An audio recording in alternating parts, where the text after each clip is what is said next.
The objective of this lecture is to provide the basics of rocket dynamics. So this lecture is organized as follows. First, we will develop the mechanics associated with the motion of a rocket or a propulsive vehicle in general. Second, using these mechanics, we will derive the differential equation of motion.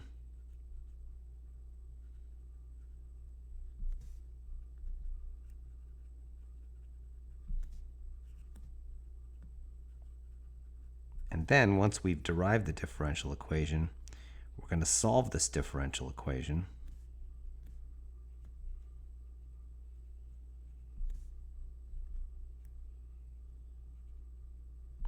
leading to the rocket equation.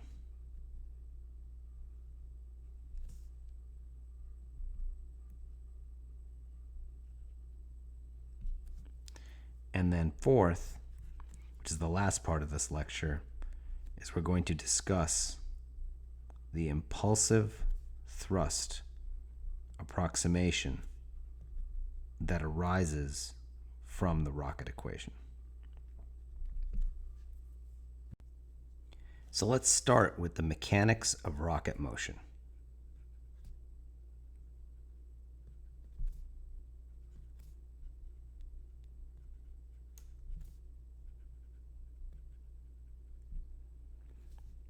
So first, we have to understand a key aspect of rocket motion.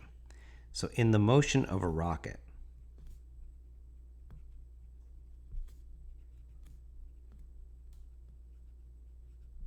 the velocity changes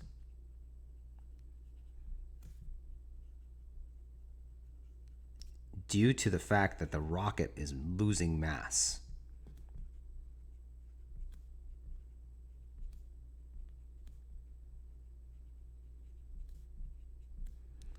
Now, this loss of mass comes from the fact that fuel is being burned. So it's important to understand that it doesn't just lose mass in any arbitrary way, but this loss of mass is due to expenditure of propellant.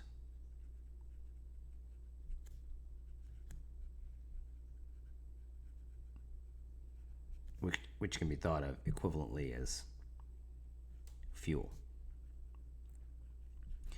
Now, this is how rocket dynamics works, is that because the rocket is losing mass, the effect of that mass loss changes the linear momentum of the rocket. So because the rocket is losing mass,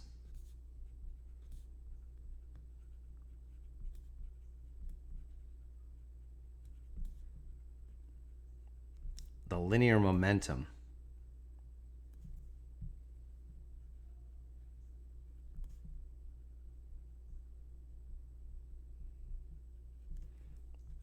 of the rocket changes.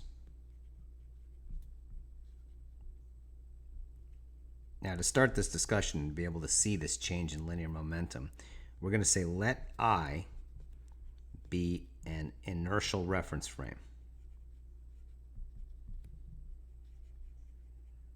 Now, in all of these cases, we're dealing with motion relative to an inertial reference frame, but it's just important to clarify that I is an inertial reference frame. So we're going to look at two instants of time. So consider two instants of time. And these two instants are going to be t and t plus delta t. So at time t, we're gonna denote this rocket with like sort of a long-shaped body that looks like what you typically think of as a rocket.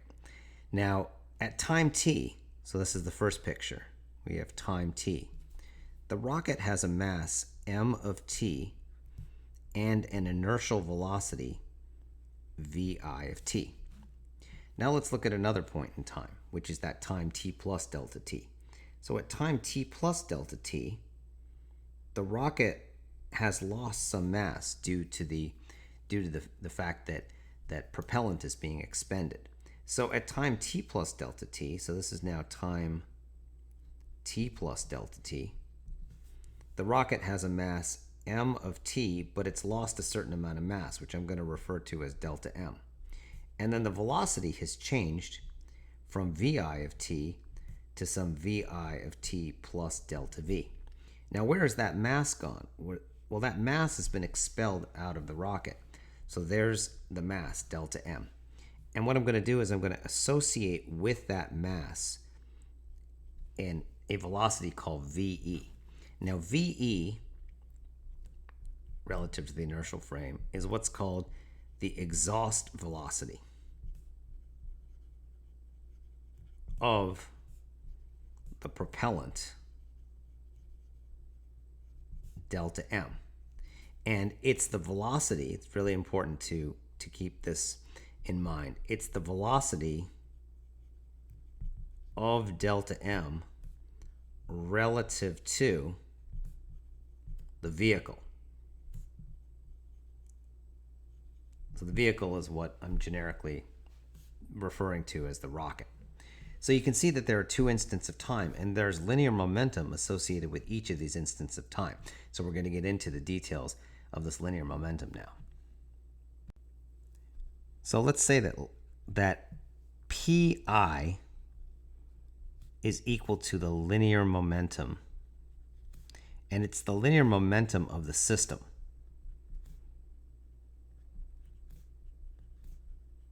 So that includes everything. That includes any propellant that's being burned too. So we have two instants of time. So we need to determine the linear momentum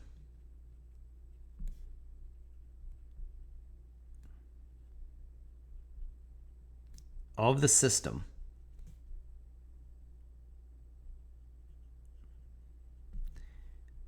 at times t and t plus delta t. And what we're going to do is we're going to take the following approach, which is that we know that if I take the linear momentum at time t plus delta t and I subtract the linear momentum at time t and I divide that result by delta t, and then I take the limit as delta t approaches 0, well, that has to equal the force that's being applied, right? So that's the effective force. And I'm going to refer to the force in two parts here, but generically that's what we have, and that's what happens for a system that gains or loses mass. So now what we're going to do is we're going to take this these two instants of time, and we're going to figure out the linear momentum. So the easier one is to figure out the linear momentum at time t. So at time t,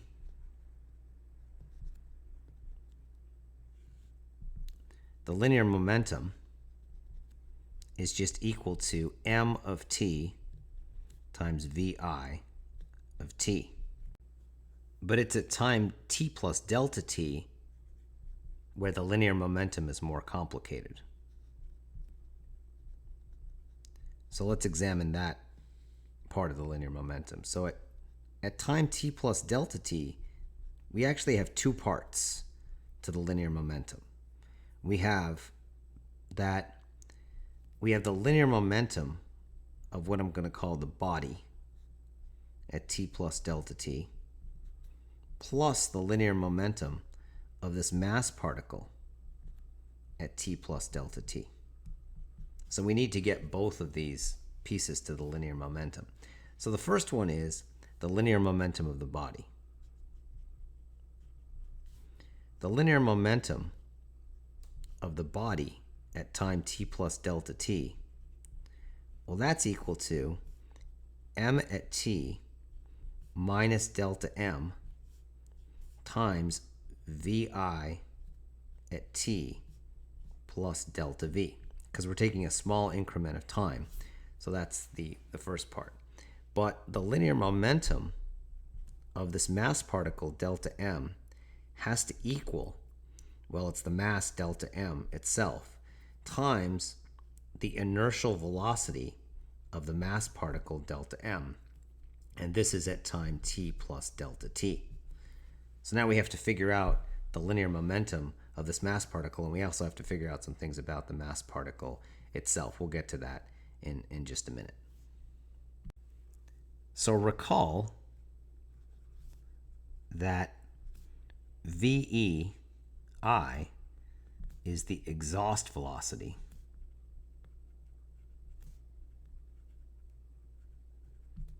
of delta m, and that's relative to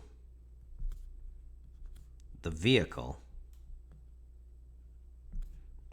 at time t plus delta t, because that was the where VE showed up in those two diagrams. It showed up at time t plus delta t.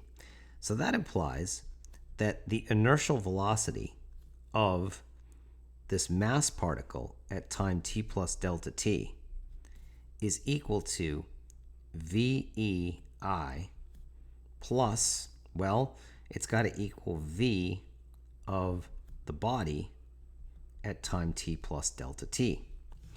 But the velocity of the body at time t plus delta t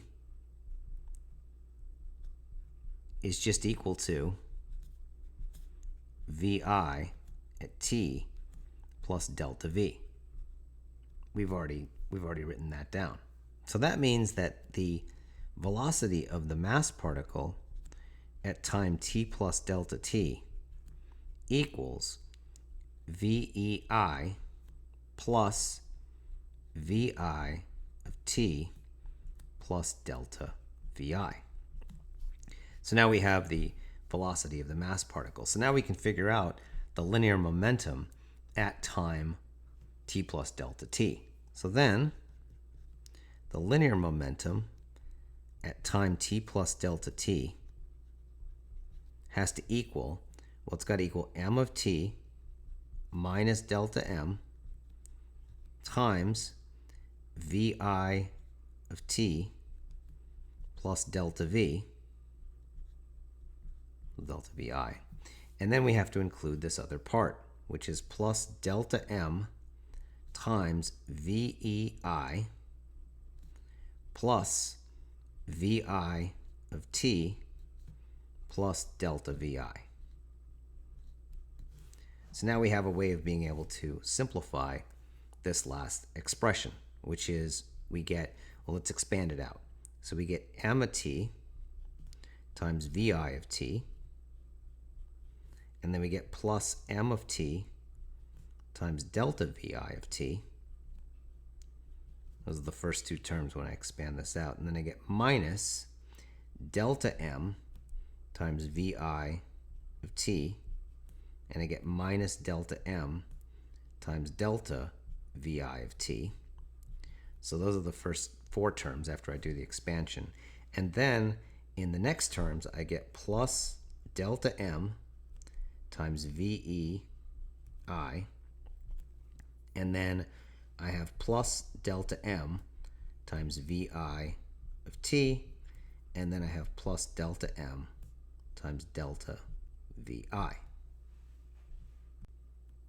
So then, if I cancel out the terms in common that have positive and negative signs, what I'm left with is I'm left with m of t times VI of t plus m of t times delta VI of t, and then I have the term plus delta m times VEI. So now what I can do is I can carry this over to the next page, and we can work with the difference in these two linear momenta. So rewriting the last result,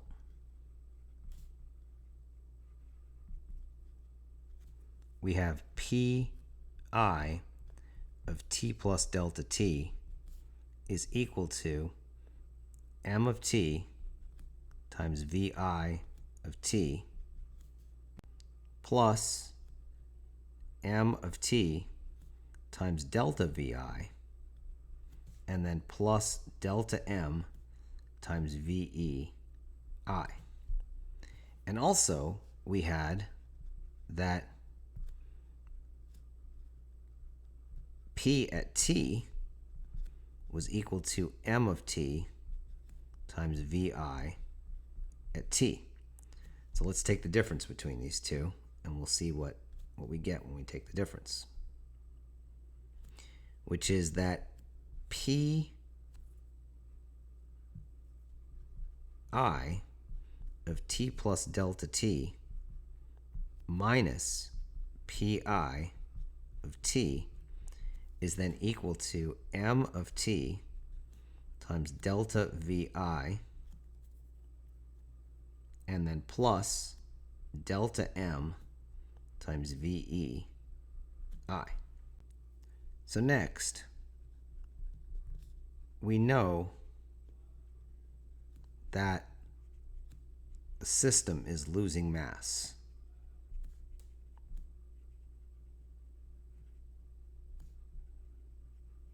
So that implies that the mass flow rate, m dot, which is dm dt, has to be something negative. I'm going to call that quantity negative b, where b is greater than or equal to 0. So that ensures that the mass is being lost. It's not being gained. So as a result of that, we know that m at t plus delta t has to equal m at t minus b times delta t, which implies that delta m has to equal b times delta t, because that mass particle has to be a positive number. It can't be negative, the mass. So as a result, we get that pi at t plus delta t minus pi of t is equal to m of t times delta vi, and then we get plus b delta t times ve in I. Now what we can do is we can divide through by delta t, and we get pi of t plus delta t minus pi of t divided by delta t has to equal m of t times delta vi, all divided by delta t, plus, and now we get b times ve in I. So then, taking the limit as delta t approaches 0 of the last result gives the limit as delta t approaches 0 of pi of t plus delta t minus pi of t, all divided by delta t, is equal to m of t times d dt in I of vi of t, and then we get plus b times ve in I, which we can rewrite in the following way. If we just drop the dependence on t, we get m times d dt in I of vi plus b times ve in I equals, well, that has to equal the force, because the rate of change of the momentum has to equal the force. So now what we can do is we can rearrange this equation to get m times d dt in I of vi equals minus b times ve in I plus f.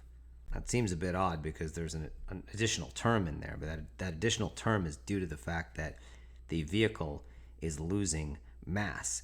And what we can see here is as follows. If we look at the diagram again, it's really important to kind of go back to this diagram to see what this vehicle is actually doing, because it it helps understand the physics a little bit better. Remember that VE in I is the exhaust velocity, and it's in the direction opposite the motion of the rocket. So if I'm looking at this at time t plus delta t again, so just to be clear, this is at time t plus delta t. So you can see that this effect of this term minus b times VE, well, b is positive, and VE is in the direction opposite the inertial velocity, which means minus VE is in the direction of the inertial velocity. So this direction, which is positive, is minus VE in I. So that means that if the body is losing mass in such a way that the exhaust velocity is in the direction opposite the inertial velocity, the effect of that mass loss actually causes a force in the same direction as the inertial velocity. In other words, it's going to cause the vehicle to accelerate, not decelerate. And that makes sense, because that's what would happen if a rocket is accelerating, is that mass is being propelled out the body in the direction opposite the motion of the vehicle, which causes the vehicle to accelerate. So as a result, minus b times VE in I is in the same direction as VI if the mass is being expelled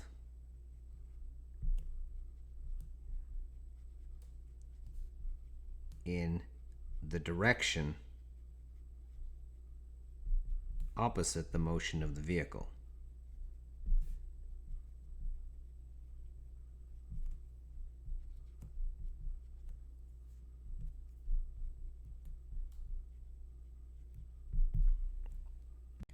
Now the quantity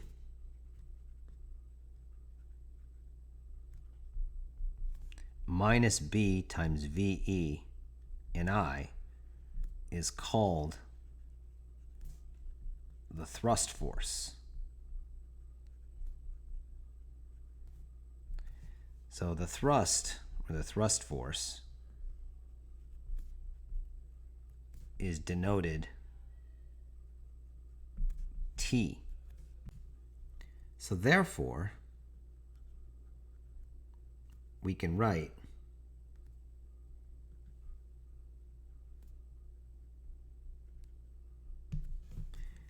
that m times d dt in I of VI is equal to minus b times VE in I plus F, which is equal to T plus F. Now it can be seen in this differential equation that the thrust term, which is equal to minus b times VE in I, is such that if the exhaust velocity is in the direction opposite the direction the vehicle is moving, then the thrust is going to be positive. If, on the other hand, the exhaust velocity is in the same direction that the vehicle is moving, then the thrust is going to be negative, in which case the vehicle is going to be slowed down or decelerated by the thrust. So the thrust is going to be a positive effect. It's going to accelerate the body if the exhaust velocity is in the direction opposite the motion. So the next step is to solve this differential equation.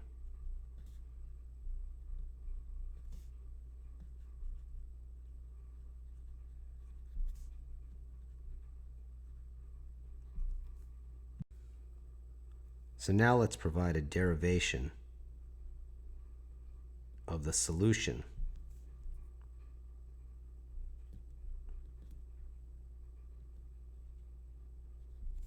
of the differential equation.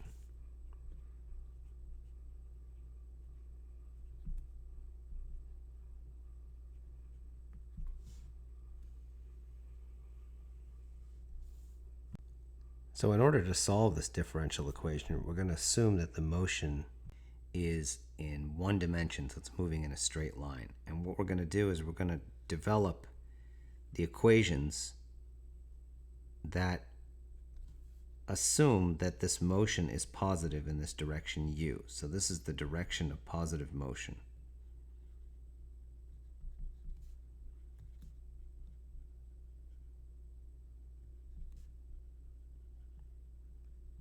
So if we do that, then we know that the inertial velocity can be written as v times u.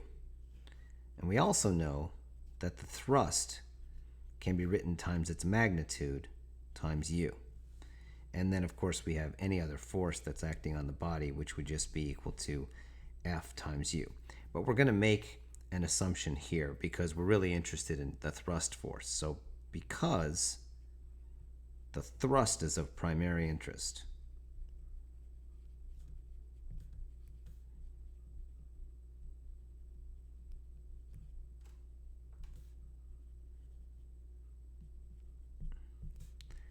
let F equal 0. So we're just going to have thrust in this equation.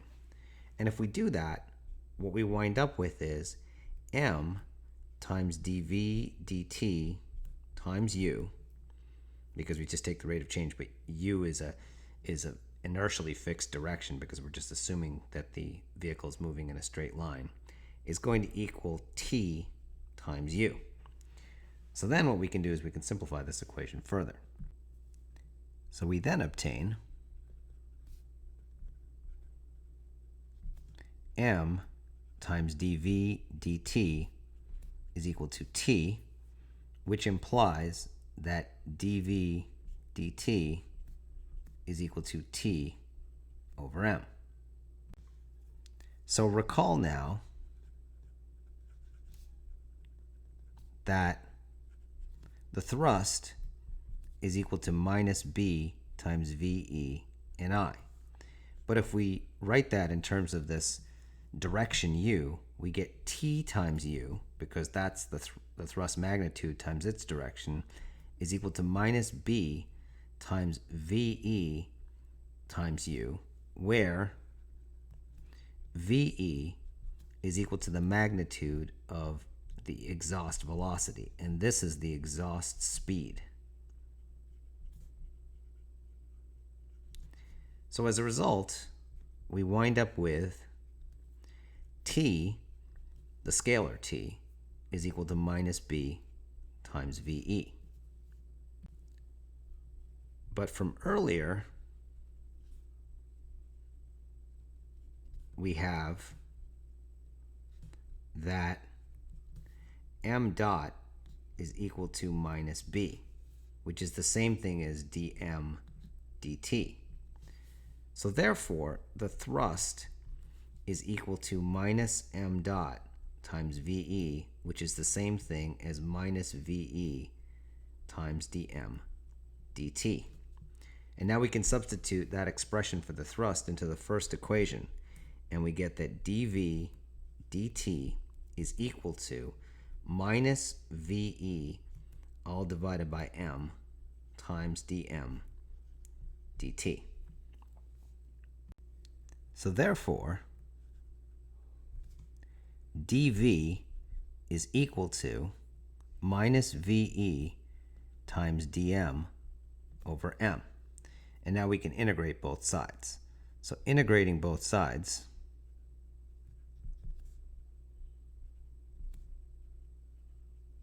gives that the integral of dv is equal to minus ve times the integral of dm over m plus a constant. Well, the integral of dv is just equal to v, and then the integral of dm over m is equal to the natural log of the absolute value of m plus a constant. So now what we can do is we can evaluate the constants. So we can say let t0 be the initial time. So that's the start of the motion.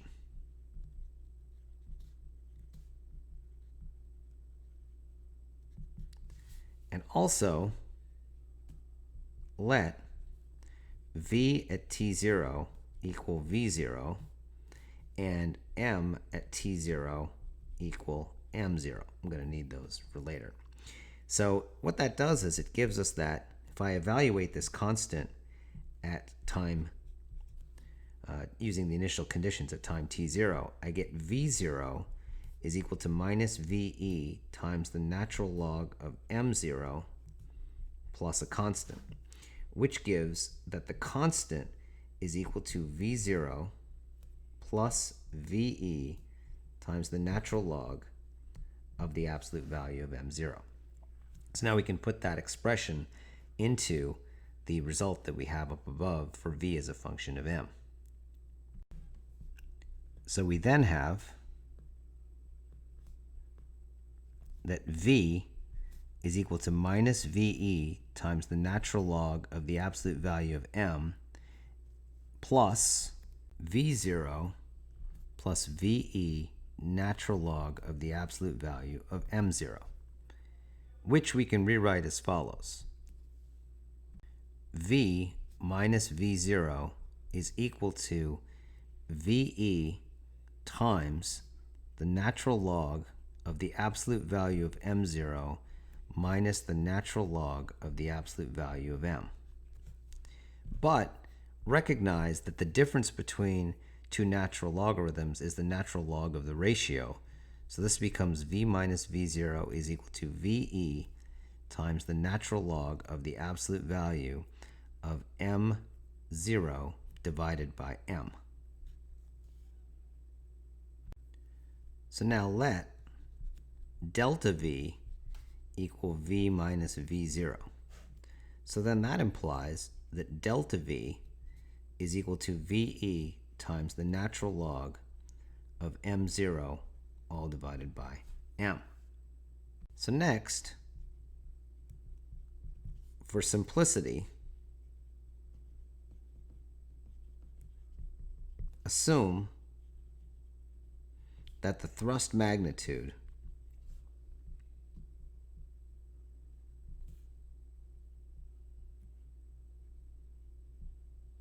is a constant.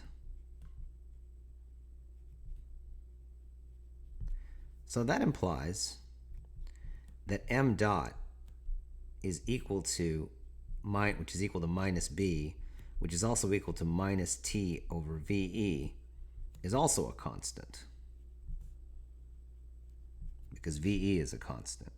So as a result, we get the following for the change in the mass. So therefore, m of t is equal to m of t0 minus t over ve times t minus t0, because you're just integrating a constant. And as a result, we can just write that generally as m is equal to m0 minus t over ve times t minus t0. And that would be the mass that would actually go into this last result with the delta v. So we then have delta v is equal to ve times the natural log of m0 over m, where m is the same thing as m of t, which is equal to m0 minus t over ve times t minus t0. Now often ve is replaced as follows. We say ve is equal to g0 times ISP. G0 is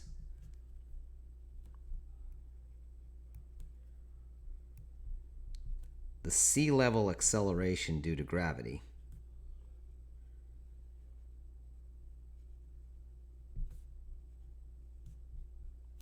And it actually has a very specific number.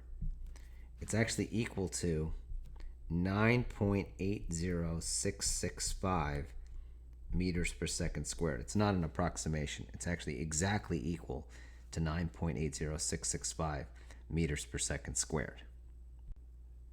And ISP is what's known as the engine specific impulse.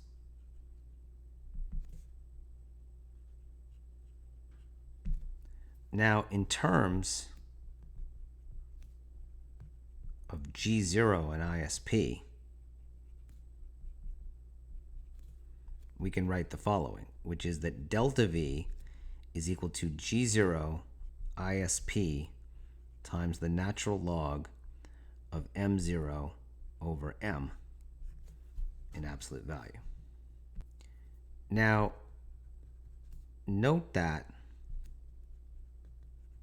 the mass has to be strictly bigger than 0. Can't even have a 0 mass. It's got to be something bigger than 0. So as a result, that implies that the absolute value of M has to just equal M because it's a positive number. So we can drop the absolute value.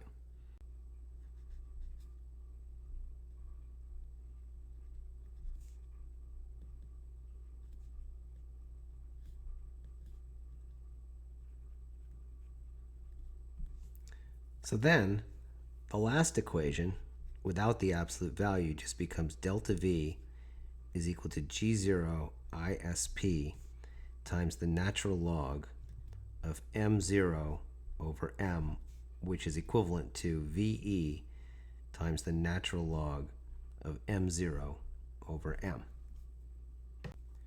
This last result is called the rocket equation.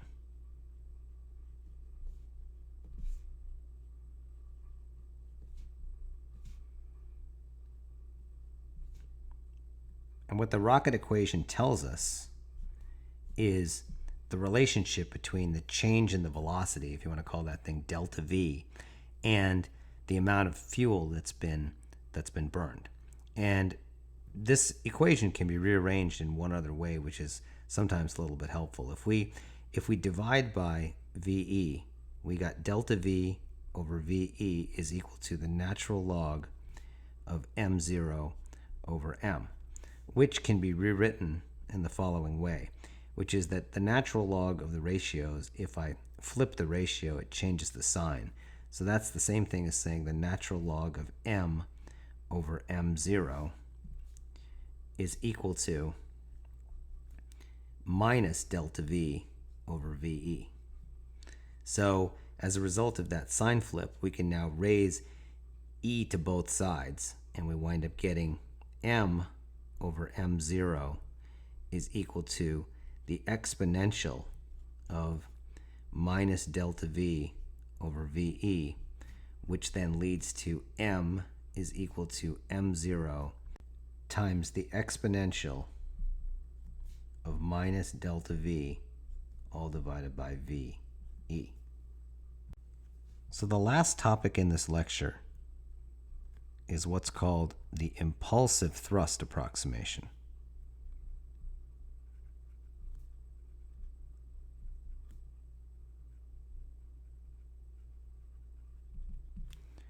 Now, this approximation comes up in basic orbital maneuvers when we're doing orbit transfer, so it's important to understand what it is and how it works. Now, in reality, thrust must be finite.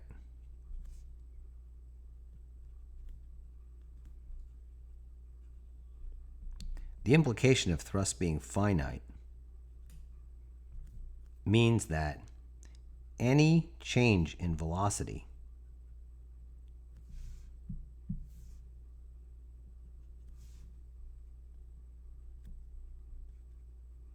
must occur over a non-zero time interval.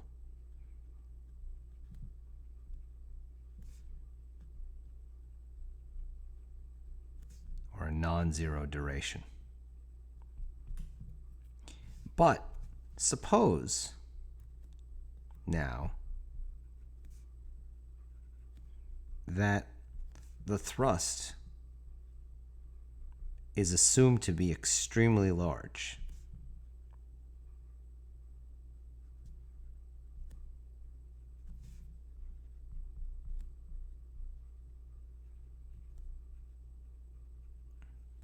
Over a very short period of time. So over a short duration. Now what that would look like is as follows, is that prior to making that assumption, we might have thrust that's like at a relatively low level over a longer period of time. And then as the period of time gets shorter, the amount of thrust keeps increasing. So this y-axis contains or shows the thrust magnitude, if you want to call it that. So this y-axis is t, and this x-axis is time. So you can see that as the time interval gets shorter, the amount of thrust gets larger and larger, and you can keep doing this. And suppose what we do is we say that this amount of time, we just call this time interval, we call it delta t. So it's delta t. Then suppose that t goes to infinity as delta t goes to 0, such that the quantity t times delta t remains constant. Well, in that limit, we actually get this approximation, which is what's going to follow. So then, as delta t approaches 0, and t times delta t remains constant,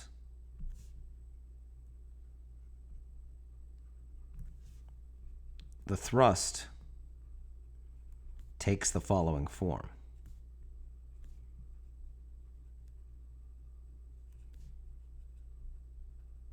Which is that t is equal to some value t hat times delta of t, where delta of t is called the Dirac delta function, and it's equal to infinity when t is equal to 0, and it's 0 when t is not equal to 0. So I'm assuming here that the impulse is centered around 0.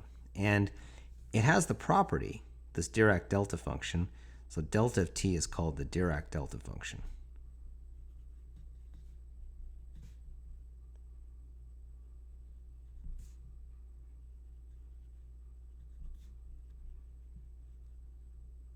And it has the property, which is that the integral from negative infinity to plus infinity of delta of t dt is equal to 1. So as a result of that property, we actually have the following result that comes out of it. So if thrust is infinite over 0 time, and obeys the Dirac delta function model,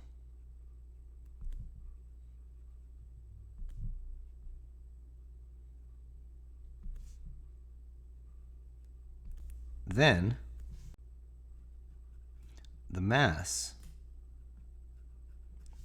changes instantaneously.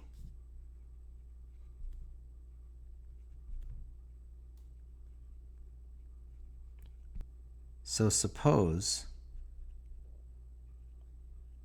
that t equals 0 minus and t equals 0 plus denote the instants just before and just after the application of impulsive thrust.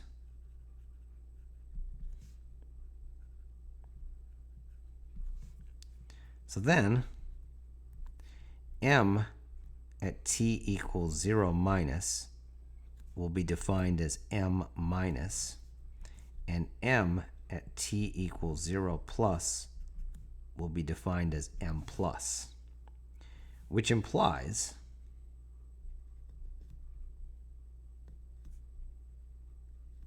that delta v which is equal to G0 ISP times the natural log of M0 over M becomes G0 ISP times the natural log of M minus over M plus. And this delta V is what's called an instantaneous delta V. So this last delta V is called an instantaneous impulse, or delta V, because it occurs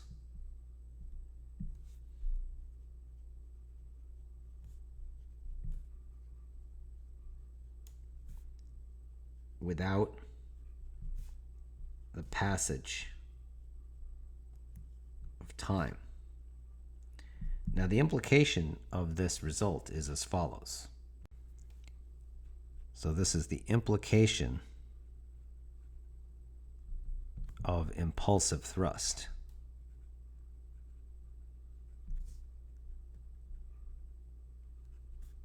And of course, it's an approximation because it's not reality that we can actually do this.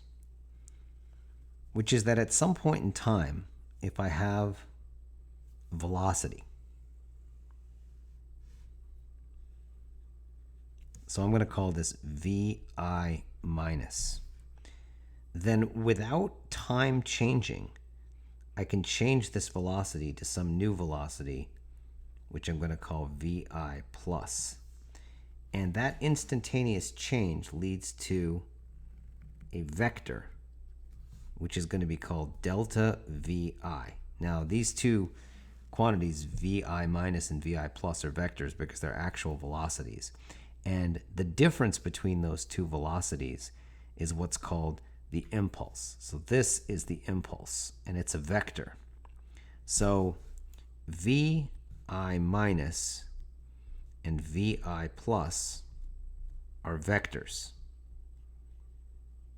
So that implies that delta VI, which is equal to VI plus minus VI minus, is also a vector. And this vector delta V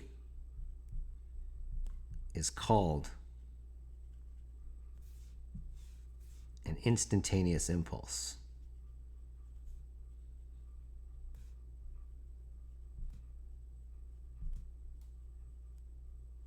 Now, the importance of this is that we're no longer dealing with thrust. We're actually dealing directly with changes in velocity.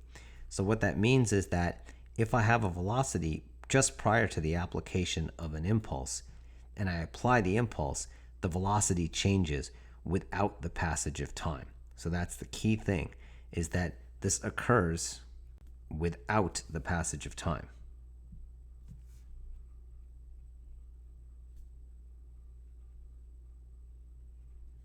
Any time passing.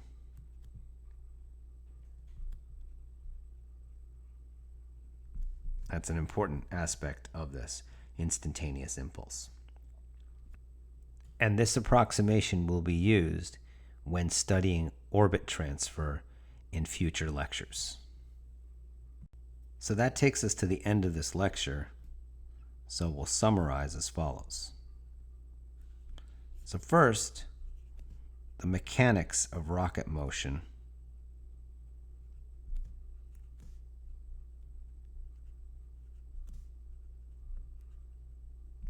were described, and these mechanics led to the derivation of a differential equation for the motion of the rocket. And then, once we derived that differential equation, we provided a solution to the differential equation. And this solution was called the rocket equation.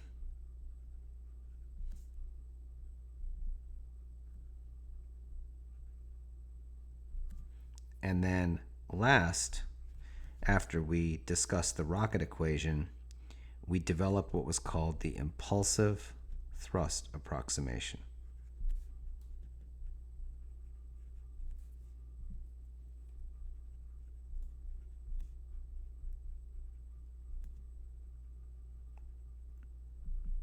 And this last result of the impulsive thrust approximation is going to be used, as I had mentioned, in future lectures when we do orbit transfer.